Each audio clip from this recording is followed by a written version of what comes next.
dan saya kebetulan lagi bertugas jaga studio nih. Oke, mungkin sebelumnya saya berterima kasih dulu kepada Bapak Riki ya. Bapak Riki, mudah-mudahan saya tidak salah sebut namanya, Bapak Riki Kurniawan yang telah bersedia ya dari Hactive 8 untuk meluangkan waktunya untuk bersama-sama kita semua apa istilahnya berkumpul cari ilmu ya atau belajar sesuatu mengenai atau di sekitaran full stack developer ya, apa sih kompetensi yang diperlukan oleh full stack developer itu. Dan berikutnya saya juga sapa teman-teman mungkin bisa ini ya, bisa saling kenalan ya yang ada di ruangan ya, di Zoom ini bisa saling kenalan, dan jangan lupa ini juga live di Facebook edisi kita ya, forum apa namanya Exabyte Developer Club kita yang ada di Facebook. Jadi bisa join di Zoom ini, tapi kalau misalnya apa namanya agak rumit ya bisa ikut juga yang ada di live di FB kita.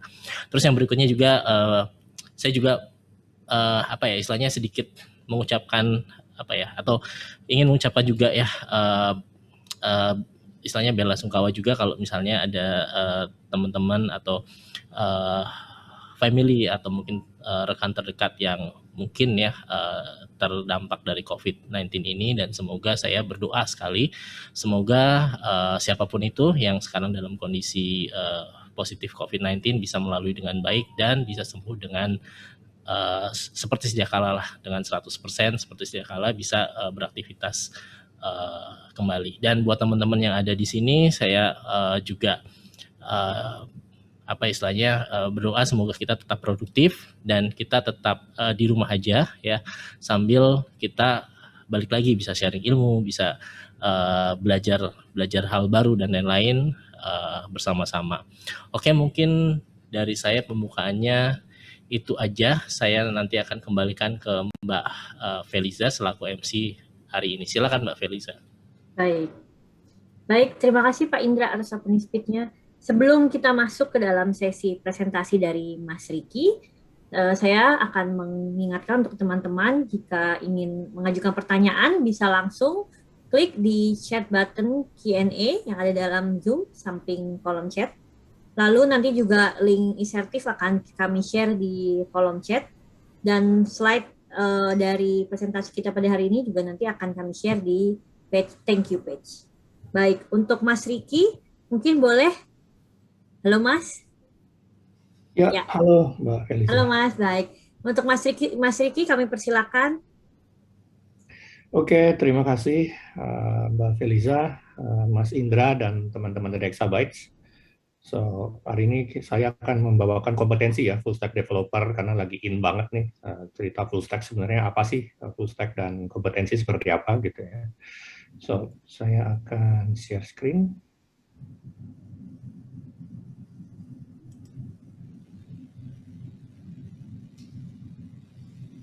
Oke. Udah kelihatan ya? Kelihatan Mas? Nah, Oke, so sedikit tentang saya sedikit ya. Tadi udah dijelasin sebenarnya oleh Mbak Feliza. So, saya sekarang sebagai academic lead dari FSJS Flex di Hactivate ya. Jadi tugas saya sebenarnya itu ya menginspirasi dan mengarahkan lah sebenarnya, atau training ya, instruktur dari program Hactivate, karena Hactivate ini coding bootcamp ya. Dan kita FSJS ini singkatan dari Full Stack JavaScript, dan goals-nya adalah menghasilkan lulusan yang siap kerja ya. So itu sedikit tentang Hactivate. Kemudian saya pengalaman udah 2 dekade ya dalam pengembangan perangkat lunak. Saya juga main manajemen jaringan dan server, manajemen proyek, ya standar lah ya. So kebanyakan saya karir di startup lokal maupun multinasional, mulai dari bawah banget ya. Jadi saya dulu pernah jadi software developer juga, dan posisi terakhir saya sebagai CTO sebelum saya mulai mengajar. Kira-kira itu sedikit dari saya. Kemudian Hactivate. Hactivate ini saya bilang tadi coding bootcamp ya. Jadi kita bikin training program yang kita harapkan sesuai dengan standar industri gitu ya. Mengkombinasikan technical skill dan growth mindset. Jadi kita berharap program-program kita ini memberikan pengalaman ya, yang bukan cuma secara teknis, tapi juga secara mindset lah ya. Jadi growth mindset ini benar-benar kita tekankan di Hacktivate supaya para profesional ini bisa sukses ya di karir mereka. Oke, so kita masuk ke materi kita. Pertama saya akan jelaskan ya, apa sih sebenarnya full stack developer ya. Oke, so kalau kita search googling gitu ya, kita akan ketemu nih sebenarnya full stack developer dibagi jadi dua ya. Jadi ada back end, ada front end. So persis dibagi dua, ada back end, ada front end. Tapi di luar itu apa sih sebenarnya back end, apa sih sebenarnya front end gitu ya. Oke, so kita mesti mundur dulu ya ke awal sejarahnya gitu ya, sebelum masanya internet ada gitu ya sebenarnya. Dulu tuh nggak ada tuh sebenarnya full stack developer, terus software engineer atau apa, dulu cuma ada satu sih, namanya software developer aja gitu, atau programmer gitu. So zaman dulu tuh semua aplikasi jalan di desktop ya, atau sekarang ada laptop, tapi dulu kan belum ada laptop, belum terkenal, belum rame lah. Semua jalan di desktop ya, komputer yang besar gitu, ada monitor tersendiri segala macam, dan mesti diinstal dulu. Contohnya sekarang ya Microsoft Office ya, ada Excel, ada Word, itu kita mesti install ya. Kecuali Microsoft Office 365 itu beda cerita, tapi kalau kita ngomong Microsoft Office zaman dulu banget itu semua mesti diinstal. Jadi semua jalan di komputer masing-masing. Jadi kita mesti instalasi, mesti setup, mesti troubleshooting juga kalau ada masalah gitu. Semua ada di usernya. Oke, kemudian ada namanya era globalisasi ya. Ini diawali dengan internet boom di awal 90-an ya, 1990-an, di mana akses internet itu mulai menyebar lah dengan cepat dan luas. Tadi cuma di Amerika, terus cuma di institusi pendidikan gitu, tapi mulai masuk ke dunia kita lah, dunia orang biasa lah ya gitu ya. Ini era globalisasi. Jadi di situ gaungnya waktu itu adalah dunia jadi sempit gitu ya. Semua saling terkoneksi gitu ya, dan sekarang udah terbukti ya, meskipun perlu mungkin 10 tahunan ya, 1 dekade sampai benar-benar jadi nyata. Oke. Nah, akibat dari globalisasi ini, muncullah yang namanya website dan web application. Jadi awalnya sih website itu cuma statik aja ya, cuma nampilin informasi gitu ya, nggak bisa diapa-apain, karena awalnya internet itu dipakai di dunia pendidikan untuk berbagi tesis gitu ya, skripsi gitu ya, berbagi dengan dunia atau dengan universitas lain lah. Oke, tapi nggak lama karena ada benefit di situ ya, secara bisnis, muncullah web application. Jadi bukan cuma website yang statik, tapi muncul web application, di mana ini memungkinkan aplikasi diakses kapan saja, di mana saja ya. Jadi aplikasinya nggak tergantung di desktop, tapi bisa diakses di mana saja dan kapan saja selama ada internet. Oke. Nah, akibat adanya internet boom ini dan muncullah web application, maka muncul title baru nih, namanya web developer ya. Dulu tuh namanya masih web developer karena spesialis untuk aplikasi berjalan di browser. Kalau sebelumnya berjalan di desktop gitu ya, ini sekarang jalannya di browser nih. Dan di browser ini tentu saja tidak perlu instalasi khusus ya untuk jalan web application. Buka browser, ketik URL-nya udah cukup. Kita bisa langsung akses application-nya. Oke. So ada transisi ya dari desktop ke internet based atau ke browser based application. Dan sekarang udah berevolusi lagi menjadi mobile app ya. Aksesnya bukan lagi lewat browser tapi lewat aplikasi khusus di smartphone kita gitu ya. So it's funny sih menurut gua, kayaknya kita balik lagi ya ke aplikasi yang perlu diinstal gitu ya. Tapi ini di mobile gitu, di handphone. Oke, but that's the story. Kemudian dunia web developer itu seperti apa sih? Oke. Dunia web developer itu memisahkan presentasi dengan proses ya. Di mana presentasi dilakukan oleh web browser. Oke, jadi ini web browser, atau di sini ada laptop dan smartphone juga ya. Jadi ini web browser dipakai di mana aja, bisa di handphone, di komputer desktop atau laptop. Kemudian pemrosesannya dilakukan di server ya. Server dari penyedia web application. Oke. Jadi si perusahaan ini perlu setup satu server, kemudian diakses oleh klien gitu ya, lewat internet. Di sini ada perbedaan yang sebenarnya udah kelihatan ya, dari sini perbedaan bahwa server ini melakukan pemrosesan gitu ya. Sedangkan presentasinya atau apa yang dilihat oleh user tuh ada di client gitu ya. Apakah itu laptop, mobile phone atau desktop. Nah, di sini server bertugas untuk memproses dan menyimpan data.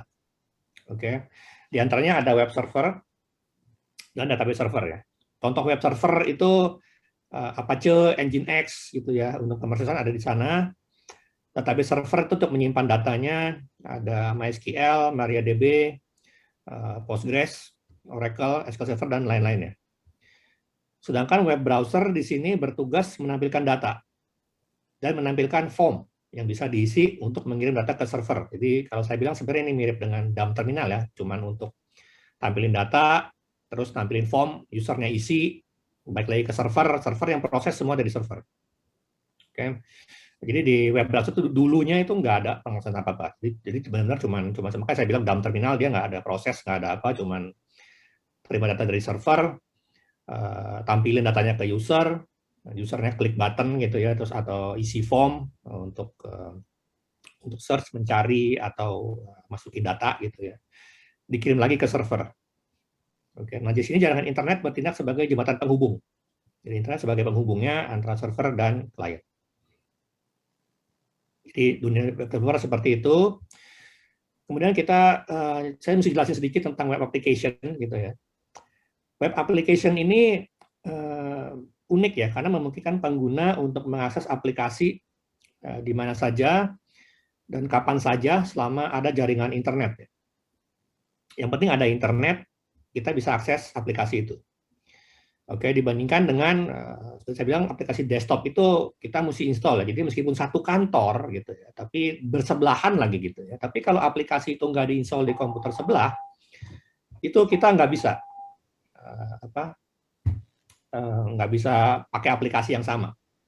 Jadi data itu kita mesti copy pakai CD atau disket zaman dulu gitu ya. Belum ada internet atau jaringan gitu ya. Aplikasi mesti di set di satu komputer gitu ya. Tapi dengan adanya internet memungkinkan application diakses di mana aja nih. Oke. Terus web browser berkembang sejalan dengan perkembangan teknologi gitu ya. Web browser berkembang dari dump terminal menjadi ada semacam scripting gitu ya. Saya bilang namanya scripting untuk interaksi. Jadi interaksi sederhana lah di web browser ya. Web browsernya bukan cuman untuk nampilin data dan ngirim data gitu ya, atau nampilin form gitu ya. Tapi mulai bisa bikin animasi. Awalnya tuh cuma buat animasi. Oke, supaya lebih menyenangkan lah, lebih fun mungkin ya. Tapi ada bahasa scripting language di sini. Oke. Dan beban terbesar tetap ada di server ya, tetap ada di server. Jadi di server itu perlu hardware atau komputer yang kuat dan mumpuni. Kalau enggak, pemrosesannya akan lambat banget gitu ya. Tapi di web browser itu nggak perlu komputer di client side, komputernya nggak perlu canggih-canggih amat, asal bisa buka web browser udah cukup. Oke.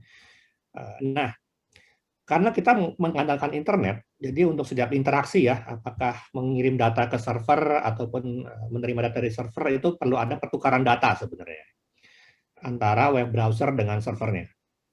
Nah, di sini kecepatan jaringan internet itu sangat mempengaruhi.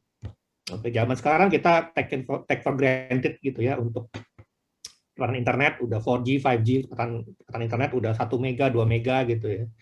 Tapi pada awalnya itu kecepatan internet cuma 56 kbps. Kilobyte per second atau kilobit per second.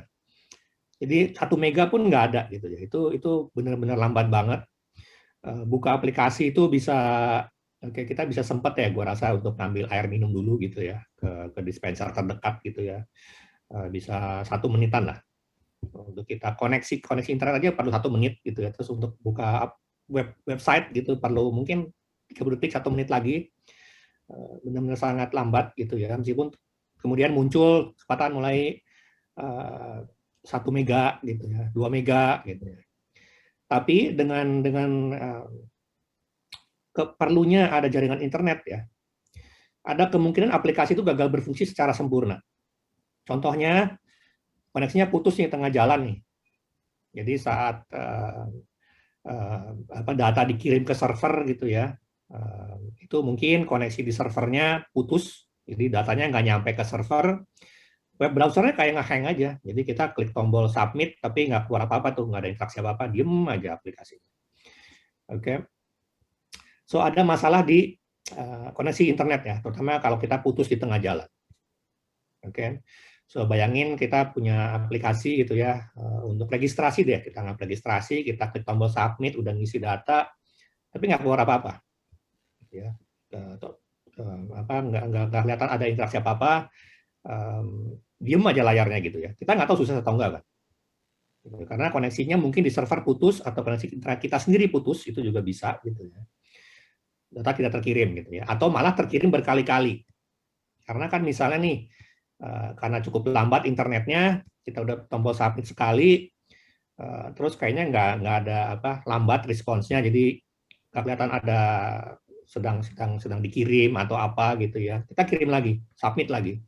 Kirim 2 kali, 3 kali gitu ya. Itu menjadi sebuah masalah karena ada duplikasi data jadinya. Oke. So, ini challenge dengan web application ya yang terjadi, terutama karena pengaruh koneksi, atau mungkin kalau kalian pernah ketemu, sekarang sih udah jarang, kalian klik terus layarnya putih, nggak keluar apa-apa gitu ya. Submit terus layar putih aja, nggak keluar apa-apa. Harusnya kan dia nge-refresh, tapi dia nggak nge-refresh, layarnya putih. Kita bingung ini apa yang terjadi gitu ya. So, ada masalah di situ lah. Nah, dari sini muncullah sebenarnya JavaScript nih. Oke, jadi dari scripting language tadi gitu ya, muncul JavaScript nih. Karena tadi ya, internet nggak stabil, muncul teknologi scripting, jadi ada programming language lah kita bilang, yang baru berjalan di atas browser, di dalam browser. Gitu ya.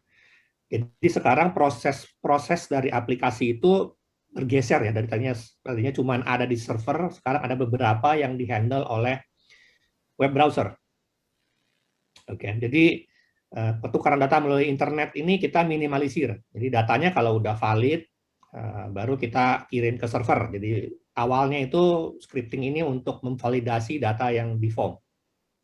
Kita punya form registrasi, kita mau cek namanya ini nggak ada angka, karena nama kan harusnya nggak ada angka ya. Atau tanggal lahir harusnya nggak diisi dengan huruf ABCD gitu. So awalnya tuh scripting seperti itu, tapi dia memungkinkan pemrosesan ya di web browser. Jadi data yang dikirim bukan data belum valid pun udah dikirim, terus servernya bilang data lu nggak valid, tolong isi lagi gitu ya. Itu kan bolak-balik menghabiskan bandwidth lah. Jadi sekarang ada proses di web browser. Oke, dan dulu itu bukan JavaScript satu-satunya ya. Dulu itu ada banyak sekali bahasa scripting, setiap web browser punya bahasa sendiri ya. So jadi Internet Explorer itu punya namanya JavaScript, Netscape itu punya Mocha atau LiveScript gitu ya. Sebelum akhirnya diadaptasi ya, JavaScript-nya adaptasi dari Netscape punya LiveScript. Jadi mulai diimplementasi JavaScript ini di semua browser. Jadi semua browser modern, kalau kita pakai Chrome, Firefox, Netscape udah nggak ada, atau kita pakai Internet Explorer atau namanya Edge sekarang ya, itu sudah ada JavaScript engine built-in di dalamnya. Jadi JavaScript menjadi sebuah standar ya. Jadi sebuah standar di web browser. Oke. Nah, jadi sekarang kita ada di saat ini ya, full stack developer itu ada dibagi jadi front end dan back end. Nah, ini yang pemisahan yang paling jelas sebenarnya ya, antara back end dan front end. Jadi back end ini sebenarnya merujuk ke pemrosesan di server. Tadi kan ada client, server, internet di tengah. Oke, jadi back end ini lebih ke pemrosesan di server. Prosesnya tidak terlihat ya. Jadi pas kita submit itu kan nggak ada tuh istilahnya accessing database, saving data di database, returning the value, itu kan nggak ada. Jadi kasat mata yang nggak ada. Jadi tahu-tahu ke save aja, dia si server tinggal kirim, oke, registrasi selesai, sukses, oke. Dan kemudian akan ditampilkan oleh front end apapun yang mau ditampilkan, apakah itu pesan atau notifikasi gitu ya. Jadi contohnya di sini backend ini adalah misalnya kita memproses data pendaftaran. Setelah registrasi, formnya dikirim, maka kita perlu save ke database kan pastinya. Oke, terus penyimpanan pengambilan data juga nggak kelihatan. Validasi login pengguna pun nggak kelihatan ya. Jadi pada saat kita login, itu kan kita sebenarnya mengecek apakah username dan passwordnya ada di database kita. Kalau belum, ya tolong registrasi ulang. Tapi itu kan ada proses sebenarnya yang tidak terlihat. Itu dimaksud dengan back-end, dan itu dilakukan di server. Front-end, oke, ini merujuk ke pemrosesan di web browser. Jadi karena ada kebutuhan tadi, web browser jadi semakin canggih, bisa memproses di web browser. Ya. Jadi proses terlihat langsung di depan mata, gitu ya. Contohnya ini progress bar gitu ya. Jadi kalau kita loading file gitu ya, atau kita ngambil datanya ada ribuan gitu, ada progress bar di web browser kita. Nah itu sebenarnya bagian dari front end. Oke. Kemudian data berubah di tabel ya. Misalnya kita ada tabel data produk gitu ya, ada inventory, nama produk dan jumlahnya berapa. Nah, itu bisa berubah kalau kita merubah misalnya filter di search kita, pencarian kita, filternya kita rubah, itu kan akan terlihat perubahannya ya dengan jelas ya. Nah, itu dilakukan oleh front end. Kemudian kalau ada data di formulir yang kurang tepat, muncul pesan kesalahan, itu juga front end. So that's the job of the front end gitu ya. Jadi ada perbedaan yang jelas di sini. Front end lebih merujuk ke pemrosesan di web browser, back end pemrosesan di server. Oke. Nah, itu sedikit ya sejarah tentang full stack developer dan kenapa dibagi dua ya, front end dan back end. Oke. Kemudian kita akan masuk ke kompetensi ya.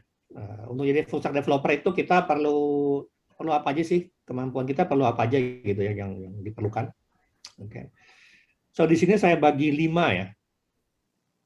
Oke, karena sebenarnya namanya full stack developer, lu mesti bisa back end, mesti bisa front end, otomatis palu gada ya, apa lu mau, gua ada gitu ya. So kita mesti ngerti arsitektur sistem, teknologi back end pastinya ya, teknologi front end, oke, karena full stack kan namanya.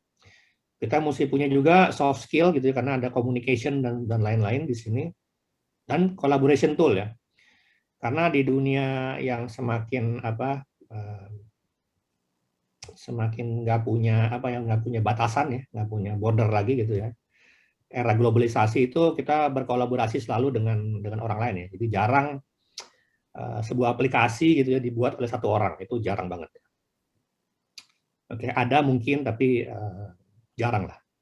Oke, so kita masuk ke masing-masing ya. Apa aja sih dari 5 ini, dalamnya isinya apa aja. Arsitektur sistem, oke, so kita diharapkan sebagai full stack developer itu bisa mendesain sebuah sistem atau arsitektur. Kita mengerti cara kerja sistemnya, kelebihan dan kekurangan arsitektur yang digunakan. Contohnya ya, monolithic arsitektur, microservices, itu punya kelebihan kekurangan masing-masing.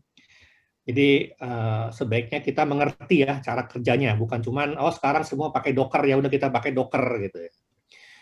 Kalian harus tahu bahwa ada yang namanya monolithic arsitektur, ada yang namanya microservice arsitektur, kelebihannya apa, kekurangannya apa, kita harus tahu. Jadi ada beberapa mungkin aplikasi yang sebaiknya pakai monolithic, nggak perlu pakai microservices gitu ya. Kemudian mengerti cara sistem berinteraksi satu dengan lain ya, karena kan ada client, ada server, ada web browsernya sebagai client, ada server. Jadi itu kan perlu ada pertukaran data ya. Pertukaran data ini pastinya nggak lewat text base ya, karena kalau kalian pikirin gitu ya, data kartu kredit atau data informasi kalian, data username password deh ya, dikirim lewat teks gitu ya, antara server dan klien. Oke. Kemudian ini mungkin salah satu yang misconception ya, bahwa pemikirannya adalah bahwa antara server dan klien itu cuma satu jalur. Server klien satu jalur, udah di tengah-tengah itu nggak ada siapa-siapa. Sedangkan sebenarnya cara internet bekerja itu di tengah-tengah itu ada server-server lain yang menyambungkan. Jadi kayak kita main apa ya, chain letter lah ya, gitu ya. Jadi setiap data yang kita kirim itu akan masuk ke server orang lain dulu sebelum sampai ke tujuan. Makanya bisa muncul istilah man in the middle gitu ya. Karena data kita di internet itu tidak dikirim antara 2 komputer aja, tapi bisa lebih dari 2 komputer ya. Jumlahnya berapa kita nggak tahu pasti ya, karena sifat internet yang tidak tersentralisasi ya. Untuk itu dibikinlah data format ya, data structure. Contohnya XML, JSON. Kemudian untuk aksesnya itu kita pakai ada yang namanya API, Application Programming Interface, ada REST, ada SOAP. Oke, ini cara pengiriman data dan penerimaan datanya. Oke, dan datanya itu kita kirim lewat formatnya pakai JSON maupun XML. Oke, jadi kita harus tahu cara interaksinya bagaimana. Bisa lewat API, apakah itu REST ataupun SOAP. Sekarang sih sebenarnya lebih populer REST ya. SOAP ini udah kurang populer ya. Pakai JSON, XML udah kurang populer juga meskipun punya kelebihan kekurangan masing-masing. Oke. Pastinya kita mesti mengerti paradigma pemrograman ya, kayak OOP, Object Oriented Programming, MVC, Model View Controller, ya. Mengerti juga design pattern terkait dengan OOP ya, ada factory pattern, singleton pattern dan lain-lain. Ada banyak banget pattern-pattern yang bisa kita pakai. Kemudian sebenarnya security dan performance ini bagian dari arsitektur sistem ya. Jadi kita juga perlu memikirkan security dan performance dari aplikasi yang akan kita buat atau kita terlibat di dalamnya ya. Kan kita tidak selalu membuat aplikasi baru, kadang kita meneruskan. Tapi kita harus tahu arsitektur sistem yang kita buat ataupun kita kerjakan sekarang seperti apa. Oke. Kemudian masuk ke back-end ya basic ya. Bahasa pemrograman pastinya untuk memproses data ada banyak pilihan, ada C, PHP, Perl, dan lain-lain, Python. Oke. Kemudian ada database di sini, kita mesti ngerti database untuk menyimpan data ya, karena database tahu saya belum pernah ditaruh di front end di browser, selalu di server, di back-end. Di sini juga ada banyak pilihan ya, baik yang SQL base, MySQL, Postgres, dan lain-lain, maupun yang NoSQL base. Mongo, Redis, Cassandra, dan lain-lain. Oke, jadi sekarang database sudah semakin canggih, ada SQL dan NoSQL. Kita perlu tahu kapan pakai SQL, kapan pakai NoSQL. Oke. Dan itu ada di bagian back-end. Kemudian kita juga perlu tahu berinteraksi dengan server ya, untuk mengelola lingkungannya atau environment dari server agar aplikasi bisa jalan dengan baik, khususnya di level OS ya. Ini kalau kita ngomong perusahaan besar ya, itu biasanya dihandle oleh tim yang namanya DevOps. Oke. Tapi kita perlu tahu cara Apache bekerja, Nginx bekerja, kemudian cara Linux ya, operating systemnya kita perlu tahu. Terus kita perlu tahu juga tentang AWS atau GCP ya, Google Cloud Platform, atau Azure dari Microsoft. So, penting untuk kita tahu ya, karena seperti saya bilang kita full stack itu sebenarnya palu gada dan ini ada di back end ya. Karena kalau lu di front end ya nggak perlu tahu tentang servernya kan, nggak perlu tahu tentang apa pakai Linux atau pakai apa, pokoknya web browsernya apa ya, karena kompleksitasnya berbeda. Oke. Kemudian di sini penting untuk kalian perhatikan ya, banyaknya pilihan bahasa pemrograman atau database ataupun server bukan berarti memilih satu lalu menggunakannya sebagai satu-satunya pilihan. Apakah itu bahasa pemrograman atau database gitu ya. Karena kita adalah full stack developer, jadi kita harus language agnostic ya namanya. Nggak condong ke satu bahasa pemrograman, tapi kita juga harus belajar bersama dengan yang lain ya. Oke, so karena web application yang kita buat tergantung dari tujuan web application-nya, arsitekturnya seperti apa. Jadi kita bisa memilih bahasa pemrograman database yang tepat untuk itu ya. Jadi bukan kalau sekarang udah masuk ke NoSQL, kemudian SQL base nggak kepakai sama sekali, enggak juga ya, karena ada banyaklah pilihan arsitektur maupun pilihan tergantung aplikasinya gitu ya, untuk kita memilih yang mana yang lebih tepat. Oke. Front end, oke. Front end ini perlu kemampuan apa aja sih front end? Ada HTML CSS pastinya ya, karena kita fondasi dasar sebuah website, kita mesti ngerti HTML CSS kalau kita mau main di front end, karena saat ini masih web based ya untuk front end, dan browser masih mayoritas. Oke. Kemudian front end ini karena banyakkan di browser, maka pastinya akan banyak berhubungan dengan JavaScript. Jadi kita perlu belajar banyak tentang JavaScript framework atau library. Oke, jadi front end itu kebanyakan berbasis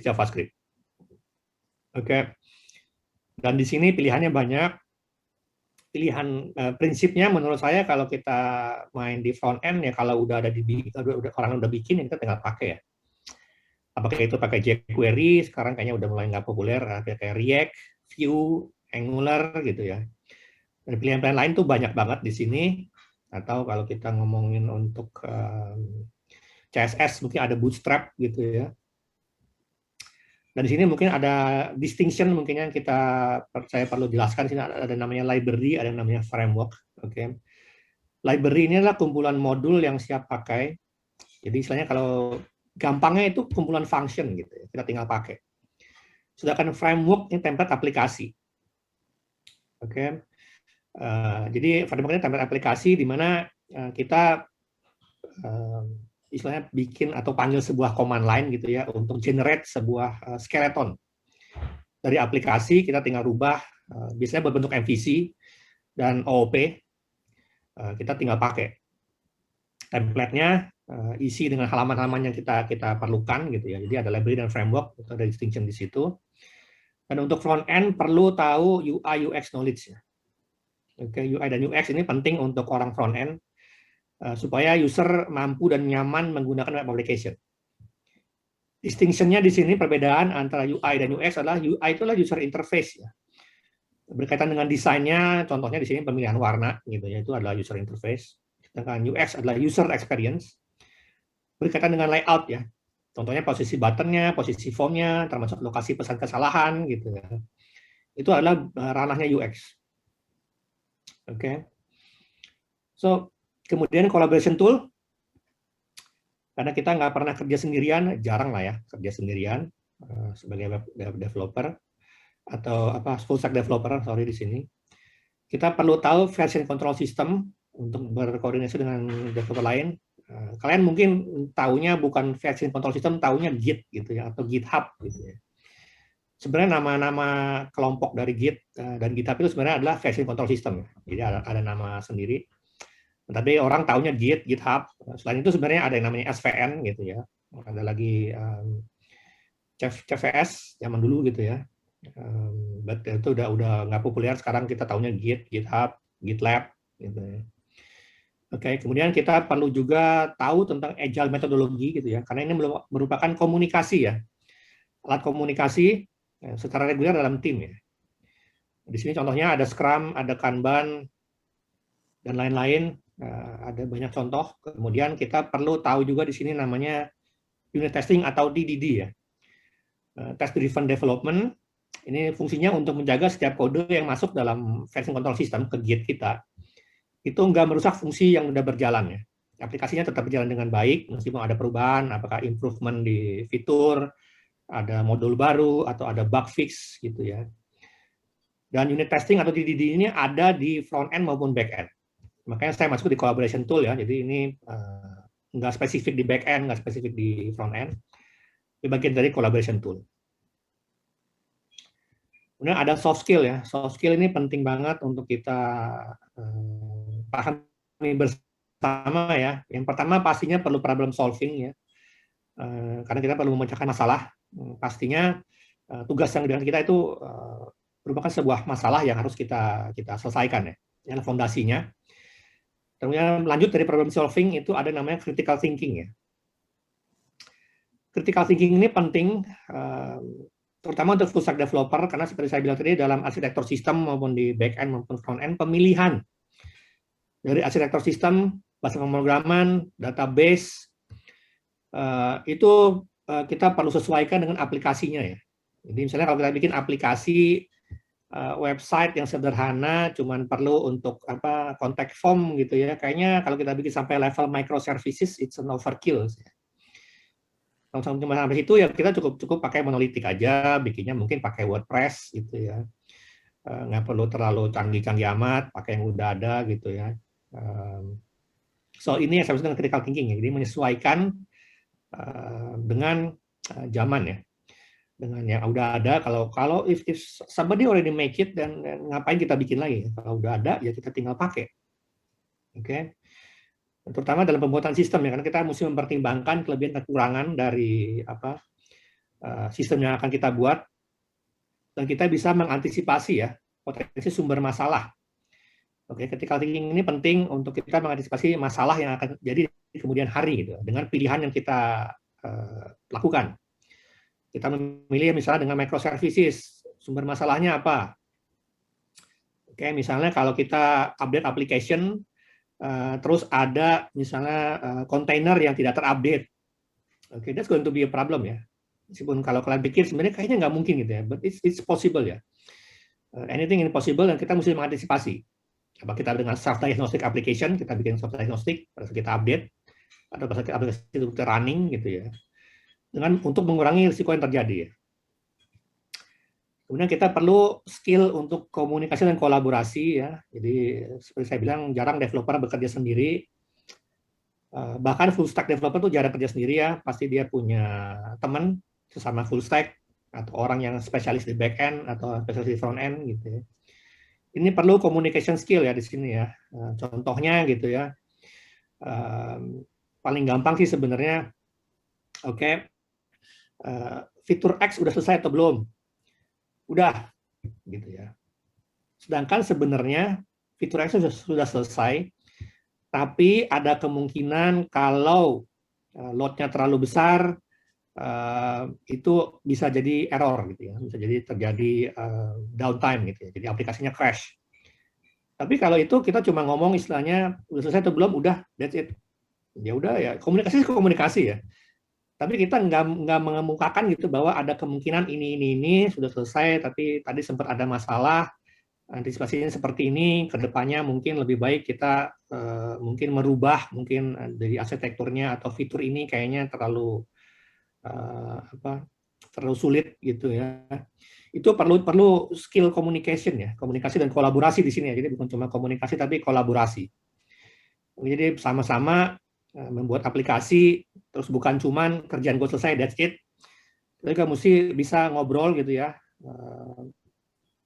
mengantisipasi apa yang terjadi kemudian hari. Makanya di sini problem solving, critical thinking, baru kolaborasi ya. So it's seperti anak tangga lah. Oke, dan kemudian masih ada 3 lagi di soft skill. Kita selalu mengikuti perkembangan ya. Makanya saya bilang kita mesti language agnostic, karena kedepannya kita nggak tahu aplikasi apa, dasar pemrograman apa atau database apa yang akan muncul gitu. Jadi kita harus ngikutin perkembangannya gitu. Misalnya zaman dulu waktu zaman saya itu PHP itu nomor 1 gitu. Tapi sekarang PHP udah nggak tahu nomor berapa ya. JavaScript sekarang nomor 1 gitu ya. Atau Python sekarang nomor 1. So selalu ada teknologi baru yang muncul dan kita harus ikutin ya perkembangannya. Jadi punya yang saya bilang namanya agile mindset. Oke. Dan terkait dengan agile mindset, penting untuk berpikiran terbuka ya. Adanya growth mindset atau open mind ya. Karena selalu ada hal baru yang bisa jadi membuat teknologi lama tidak lagi valid. Oke, contoh paling enak, paling gampang sih sebenarnya yang paling umum ya, itu adalah Nokia. Oke, handphone Nokia dulu tuh nomor 1, itu udah handphone sejuta umat gitu ya bahasanya dulu itu semua orang, nggak ada yang nggak punya Nokia istilahnya. Tapi sekarang kamu lihat ada nggak handphone kamu yang merek Nokia gitu, udah jarang banget ya, udah ketinggalan.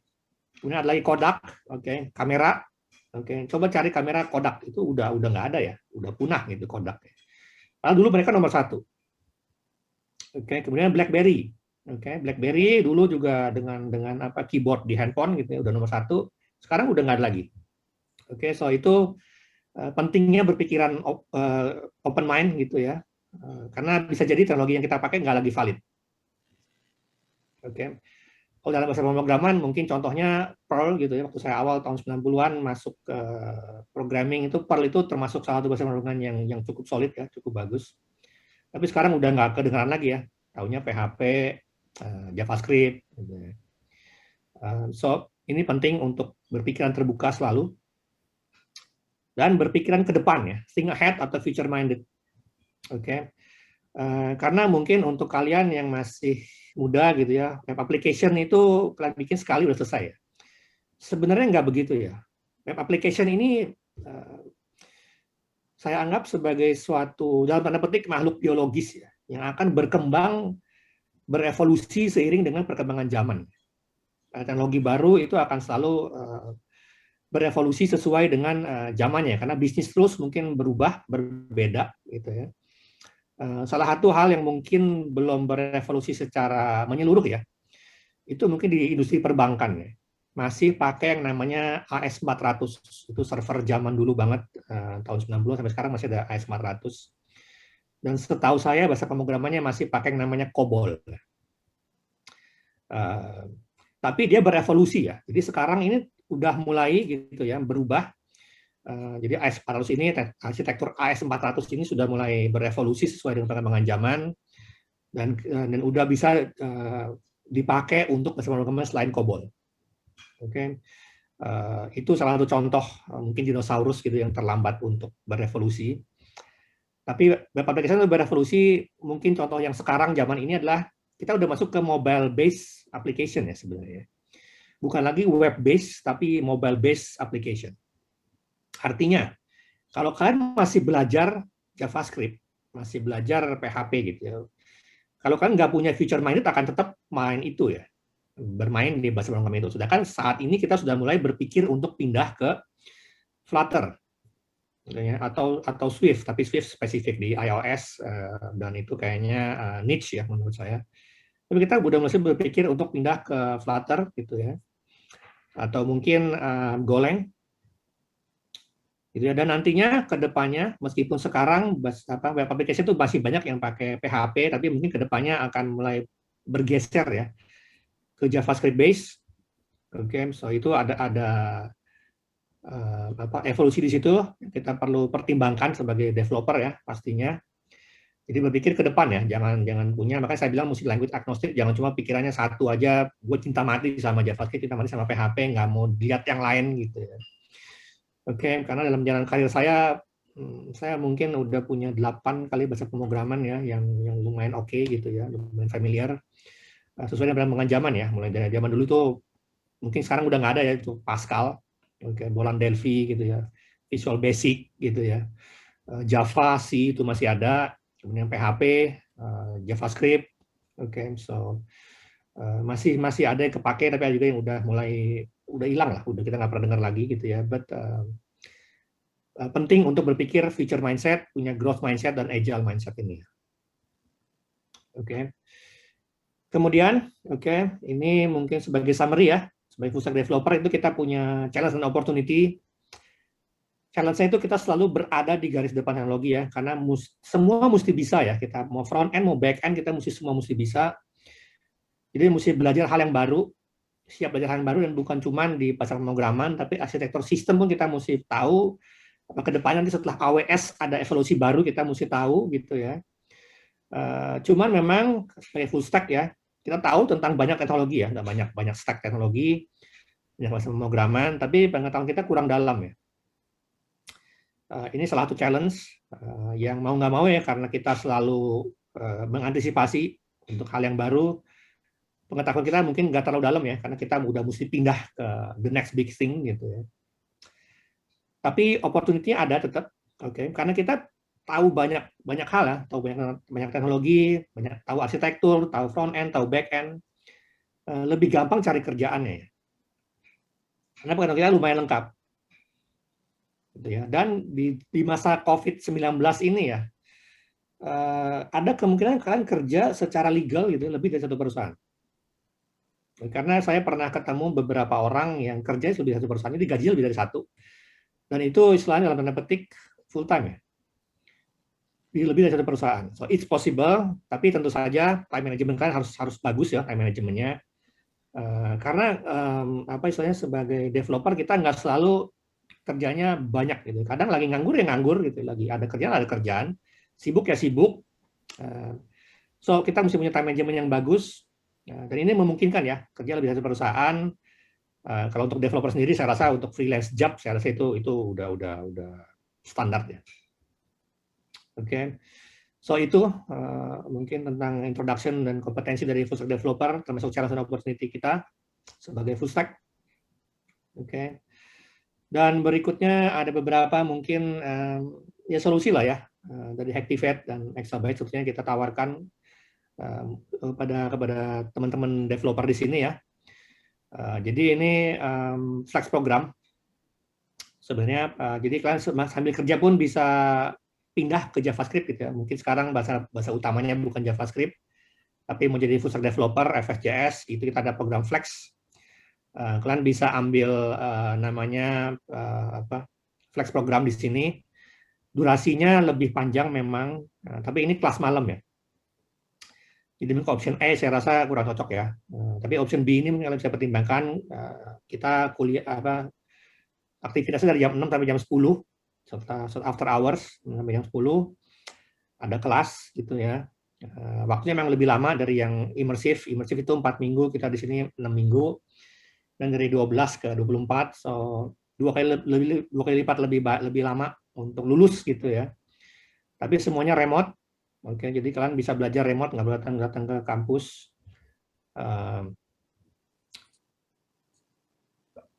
Oke, waktunya lebih fleksibel. Oke, fasilitasnya sama ya. Jadi kalian dilihat di sini fasilitas sama, ini turun ke bawah sebenarnya. Jadi kita lihat di sini ini semuanya yes semua ya. Jadi nggak ada yang beda. Sertifikat juga tetap dapat. Ada link, nanti kalian bisa klik untuk ke sana ya. Detail lebih jelasnya. Ini satu program Flex dari Hacktivate yang bisa kalian pertimbangkan. Kemudian mungkin untuk teman-teman yang mau belajar hal yang lain ya, bukan cuma JavaScript, kita ada yang namanya personal development ya di sini. PTP kita ngomongnya di internal itu namanya PTP, part-time program atau in-house program gitu ya. 8 minggu, ketemunya 2 minggu sekali, jam 7 sampai jam 10. Mungkin cuma 3 jam, lebih pendek waktunya dan lebih banyak ya materinya. Oke, so kalian bisa pertimbangkan untuk ikut course ini. Oke. Dan kita memang lagi ada promo ya sekarang ya. Oke, di bulan Juli ini ada promo so fundamental digital marketing dari 8.999, kalian bisa nego, harganya kita bisa negosiasi. Ya, ada nomor WA-nya. Kalian bisa kontak untuk dapat special price ya di sini. Oke. Ini yang dari Hacktivate. Oke, kemudian untuk dari Exabytes, oke. Exabytes ini unik ya karena saya lebih familiar dengan sebenarnya master web. Dan sekarang lagi konsolidasi ya antara master web dan Exabytes, jadi mereka akan bergabung. Jadi untuk teman-teman yang udah tahu master web, itu salah satu web hosting lokal ya, web hosting Indonesia yang menurut saya sangat profesional, sangat bagus, dan mungkin bisa dipertimbangkan untuk teman-teman. Oke. Pakai mungkin untuk VPS kalau memang perlu ya, server untuk aplikasi kalian bisa pakai VPS, atau kalau kan memang udah perlu dedicated server ya, itu juga mereka punya, atau kalau sekarang zamannya SSD gitu ya, bisa juga ada hostingnya dari master web, dan harganya menurut saya reasonable ya, karena banyak kantor saya yang lama pakai master web, saya rekomendasikan, maupun juga freelance klien saya ya, saya arahin ke master web, so they are the best. Dan sekarang Exabytes, konsolidasi ke Exabytes, jadi master web mungkin akan pindah ke Exabytes hostingannya. So they are very good. Saya highly recommended untuk kalian yang perlu hosting ya. Pertimbangkan untuk hosting website kalian atau aplikasi kalian di Exabytes ya tentunya. Oke, dari saya itu. Thank you. Dan ini ada kontak saya, email dan kantor Hacktivate. Oke. So thank you very much semuanya. Mudah-mudahan pesan saya bisa berguna untuk teman-teman semua. Kita masuk ke sesi tanya jawab. Saya kembalikan ke Mbak Felicia. Thank you. Baik, Mas Riki, terima kasih. Terima kasih, sangat menarik sekali presentasinya. Kebetulan nih ada teman-teman nih agak banyak nih pertanyaannya. Aku bantu bacakan ya, Mas. Ya, pertama ada dari Mas Angga Eko dengan pertanyaan, apakah full stack developer itu sama dengan software engineer? Dan apakah seorang full stack developer harus benar-benar expert di masing-masing stack? Oke. So, kalau dibilang beda, tergantung perusahaannya ya. But basically, kalau kita lihat di awal tadi sebenarnya ada yang namanya desktop application. So, application dengan namanya web-based application yang sekarang ini, web-based application ini lebih ke full stack developer, itu di web application, web-based. Sedangkan definisi software engineer itu lebih luas ya. Software engineer lebih luas. Itu yang lebih apa istilahnya ya, mencakup semua lah. Jadi software engineer ini lebih termasuk desktop developer maupun web based developer ya. Mungkin kira-kira itu jawabannya. Baik, ada lagi nih Mas dari Mas Hasbi. Mas ingin bertanya, untuk pemula dalam belajar web development, tahapannya sudah kita belajar HTML, CSS, lalu baiknya untuk backend pilih apa ya, JavaScript atau Python kah? Dan minta saran referensi untuk spesifikasi laptop dalam seorang web development mengurus front end or back end, seperti apa bagusnya ya Mas? Terima kasih. Oke. So, kalau udah bisa HTML, CSS, the next step, kalau memang tergantung ya, ini kalian lebih suka front end atau back end, meskipun kita ngomongin full stack gitu ya, tapi orang punya preferensi masing-masing. Kalau kalian termasuk yang suka dengan tampilan bagus gitu ya, tampilannya harus rapi, harus bagus, kelihatan cantik gitu ya, itu saran saya kalian masuk ke JavaScript duluan. Jadi masuk ke front end dulu, baru masuk ke back end. Kalau back end ini pilihannya banyak ya. Saat ini masih cukup populer di PHP. So mungkin selain JavaScript untuk back end, kalian bisa pilih untuk PHP gitu ya.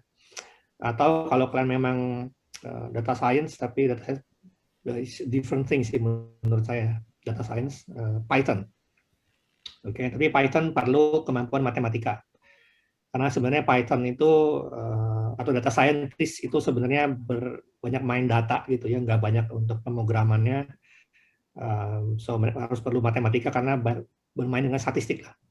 Gitu. So saya rasa itu ya mungkin jawaban saat ini. Baik, terima kasih Mas. Ada lagi nih Mas pertanyaannya dari Mas Indra Gunawan. Sebaiknya untuk pemula, karir manakah yang sebaiknya dipilih antara back end dan front end? Oke, balik ke jawaban saya tadi sih ya. Kamu lebih suka tampilan yang cantik gitu ya, atau apa istilahnya, nggak peduli tentang tampilan ya. Yang penting berfungsi dengan baik. Oke. So itu akan membantu kamu memilih yang mana yang akan kamu ambil. Oke, kalau kamu lebih suka dengan tampilan, ambillah front end. Oke. Tapi kalau lebih suka dengan tampilan, yang penting aplikasinya berfungsi dan kamu suka ngulik gitu ya, suka ngulik, ini udah aman belum sih, terus bisa dibuat lebih cepat lagi nggak sih aplikasi ini gitu ya. Nah itu saya sarankan masuk ke backend. Oke. Sekarang dari Mas Azam Azri. Mas, bagaimana tips agar tidak salah mengambil langkah untuk mempelajari full stack web developer? Mulai dari manakah kita mempelajarinya? Dan untuk mempelajari hal tersebut, bila belum punya biaya lebih untuk mengikuti bootcamp, apakah ada rekomendasi tempat belajar yang tepat? Oke. So, full stack development, sebenarnya lebih bagus kalau kamu punya kurikulumnya ya. Itu makanya ada bootcamp. Jadi kelebihan bootcamp dengan kamu belajar otodidak adalah ada kurikulum, jadi ada panduannya lah, ada guideline-nya. Itu bedanya bootcamp dengan otodidak. Tapi kalau kamu memang mau belajar tentang otodidak, secara otodidak, satu resource yang saya rekomendasikan mungkin freecodecamp.org ya. Itu dia punya banyak free lagi ya, gratis gitu. Kamu bisa belajar di sana. Saya nggak tahu apakah mereka punya kurikulumnya atau enggak ya. Tapi boleh dipertimbangkan untuk lihat ke sana, belajar apakah dia ada kurikulum atau ada guideline-nya ya. Saya kurang tahu, tapi itu bisa salah satu referensi yang saya rekomendasikan. Baik. Ada juga nih Mas pertanyaan dari salah satu teman kita, itu Mas Ahmad. Karena pengembangan teknologi yang cepat, untuk seorang full stack web developer, apakah harus dituntut untuk bisa membuat website atau mengimplementasikan dari berbagai stack yang berbeda seperti MERN, Lime, or Django, dan lain-lain? Oke. So, pilihannya ada banyak pastinya. Oke. Dan ini balik ke, saya nggak tahu kamu punya background pemrograman di bahasa apa gitu ya. Karena kalau kita ngomong MERN itu kan berarti Mongo ya, pastinya NoSQL base. Apakah kamu punya kemampuan di situ? Kalau LAMP pastinya berarti Linux, Apache, MySQL dan atau MariaDB dan PHP gitu ya. So ini tergantung. Tapi apakah ekspektasinya gitu ya? Ekspektasinya sebenarnya tergantung dari perusahaan. Saya asumsikan kamu belum kerja, perusahaan yang kamu mau kerja di mana? Oke, karena itu akan mempengaruhi stack yang dipakai ya. Target stack yang kita pelajari itu apa? Itu tergantung juga dari sana ya. Dari target perusahaan kita apa? Kita mau kerja di perusahaan yang udah besar, udah mapan. Contohnya mungkin mau belajar, mau masuk ke IBM gitu ya, atau kita mau masuk cukup sampai level Tokopedia, Gojek gitu ya, atau ya startup apapun jadi gitu ya. So itu akan mempengaruhi apa yang kamu pelajari ya. Karena misalnya kalau kamu masuk ke IBM, nggak mungkin kamu belajar misalnya full stack, itu kayaknya agak kecil kemungkinan kamu belajar full stack karena itu mainannya udah mainan Java. It's different thing altogether gitu ya. Tapi kalau kita ngomong mungkin Tokopedia atau Gojek, ya kita harus tahu tech stack mereka apa gitu ya. Contohnya mungkin kalau saya bilang yang saya tahu ya, Facebook itu masih pakai PHP, terus ada GraphQL. So kalau kamu rencana masuk Facebook ya belajar hal-hal itu, gitu tergantung targetnya apa. Atau kalau mau apapun juga jadi ya belajar tergantung apa yang paling dekat dengan kamu saat ini. Terus tinggal dilengkapin. Kan ada istilahnya kan, MERN itu ada stack-stacknya, kamu tinggal lengkapin aja. Apa yang kamu punya kamu lengkapin. Kalau masih bingung, ya saat ini nggak salah kalau kamu masuk ke JavaScript untuk full stack development. Karena that's where we are right now and still going in the near, mungkin 10 tahun ke depan masih di JavaScript. Oke. Kira-kira itu. Baik. Terima kasih, Mas. Nih kita pilih satu lagi pertanyaan dari teman-teman. Ada pertanyaan dari Mas Bimo. Katanya, apakah cukup waktu 3 bulan untuk jadi seorang full stack? Sebab kebanyakan bootcamp hanya sekitar 3 bulan saja. Atau mungkin ada hal yang perlu dikuasai terlebih dahulu sebelum ikut bootcamp?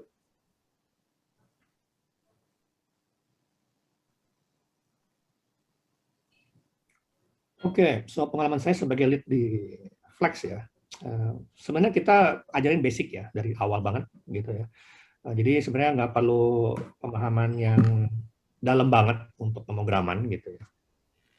Tapi ada baiknya karena kita remote, minimal udah pernah ikut misalnya Code Academy gitu ya, course-course dari Code Academy tentang JavaScript atau mungkin ya kalau kita ngomong Flex ya pastinya tentang JavaScript ya, atau pemrograman atau SQL base gitu ya. Karena Code Academy kan free, so kalian bisa belajar itu dulu sebagai mungkin fondasi dasarnya sebelum masuk ke misalnya bootcamp di Activate, karena bootcamp ini pace-nya sangat cepat.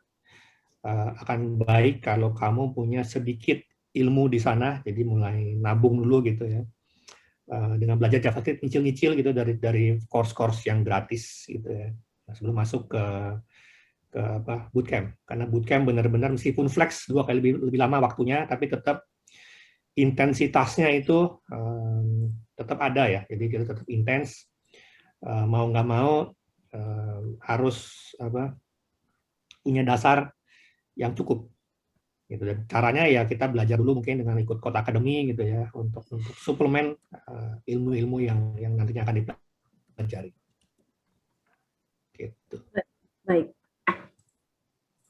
Baik, terakhir nih Mas, satu lagi ada dari Mas Kriswando. Ya, Mas Kriswando bertanya, untuk scripting yang digunakan di Activate sendiri, digunakannya menggunakan bahasa apa ya Pak? Dan menurut Mas, dengan yang lagi populer menggunakan bahasa program itu, jika menjalankan program lebih direkomendasikan pakai Windows atau Linux. Jika memakai Linux, apakah kemungkinan bisa pakai VirtualBox? Misalnya perangkat hanya memiliki Windows dan memasang Linux melalui VirtualBox. Apakah memungkinkan program language tetap bisa dijalankan? Terima kasih. Oke, so kita di Activate pastinya pakai JavaScript ya, karena kita mencetak FSJS full stack JavaScript.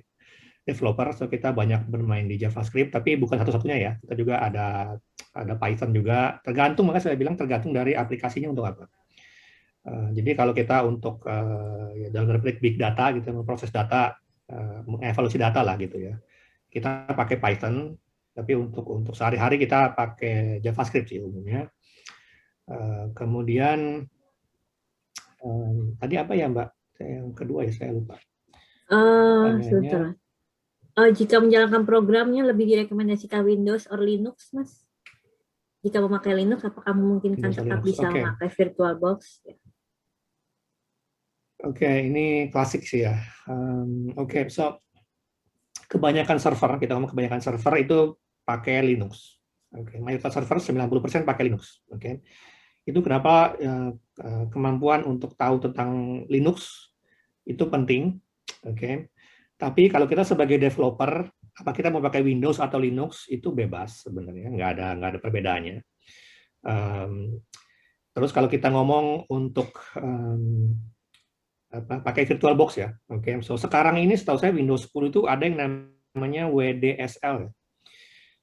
Saya lupa singkatannya, tapi pada intinya kamu bisa install Linux di Windows. Di Windows 10 kamu coba googling WDSL, oke. Itu cara untuk mengaktifkan atau menginstalasi Linux di Windows. Jadi nggak perlu lagi pakai VirtualBox. Oke, karena VirtualBox itu setahu saya resource intensif ya. Jadi memori habis, prosesor habis gitu ya. Agak susah kalau kita jalanin Windows bareng sama si Linux. Oke, tapi dari sini kelihatan sebenarnya sih, menurut saya secara tidak langsung ya, sebenarnya bahwa Linux itu lebih penting dibanding Windows ya, karena Windows aja mau pakai sampai bisa jalanin Linux dalam Windows gitu. So I think that shows how important Linux is di dunia komputer ya, dunia IT. Baik, terima kasih ya Mas Riki atas partisipasinya, atas waktunya pada hari ini. Terima kasih juga untuk teman-teman sudah bertanya. Maaf jika ada pertanyaan yang terkait waktu, maaf jika pertanyaannya tidak semua bisa saya bacakan. Tetapi saya punya voucher untuk teman-teman yang sudah mengikuti webinar pada hari ini. Akan ada voucher senilai 150.000 dengan setiap perbelanjaan di Exabyte dengan kode voucher Go Digital, Cashflow semua, itu akan ada nanti di link bersamaan dengan sertifikat e-sertifikat. Ya. Dan untuk teman-teman yang ingin tertarik menjadi moderator forum edisi di Facebook, nanti juga bisa kontak langsung ke admin dari Exabyte. Terima kasih teman-teman, jangan lupa subscribe YouTube kita, nyalakan juga loncengnya agar tetap mendapatkan info terupdate dari kita semua. Terima kasih teman-teman, stay safe, sampai berjumpa kembali di next event selanjutnya. Terima kasih Mas Riki. Terima kasih Mbak Felicia. Terima kasih teman-teman. Semua, stay safe. Stay safe.